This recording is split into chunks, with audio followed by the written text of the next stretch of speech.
అనకాపల్లి జిల్లా నర్సీపట్నంలో జూలుమూరి బంగారరాజు 75వ జన్మదినోత్సవ సందర్భంగా ఆయన తల్లిదండ్రుల విగ్రహాలను స్పీకర్ అయ్యన్న పాత్రుడు ఆవిష్కరించారు.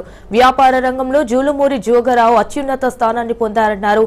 ఈ సందర్భంగా 200 మందికి పైగా పేదలకు దుప్పట్లు పంపిణీ అలాగే అన్నదాన ఏర్పాట్లు చేశామని గుర్తు చేశారు.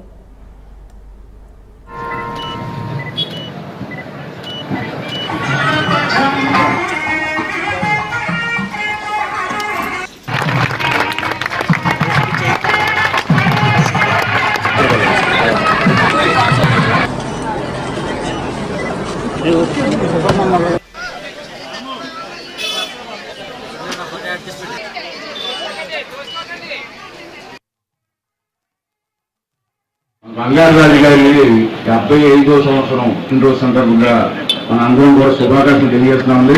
నాకు 65 కానీ 75 అతనికంటే నేను ముసలి కనపడుతుంది.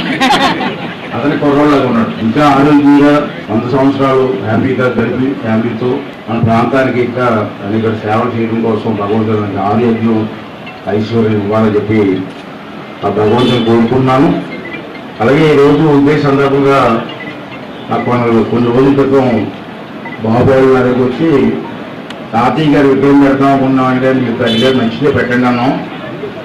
ఎవరు కావాలంటే అక్కడ శిల్పి వరయారు గారిని కొత్త ఆటోపండి కొత్తపేట అతనైతే బాగా చేస్తారని చెప్పాను. నేను అక్కడికి వెళ్ళి మాట్లాడి తీశాడు. అంటే జోగారాజు గారితో చాలా మంది పరిచయం లేకపోతే ఇప్పుడున్న తరానికి ఒక కులం కాదు, ఒక కుటుంబం కాదు. అయినప్పటికీ కూడా ఇద్దరు కుటుంబ మనుషులకు ఉండేవారు. బంగారరాజు గారి 75వ సంవత్సరం పుట్టినరోజు సందర్భంగా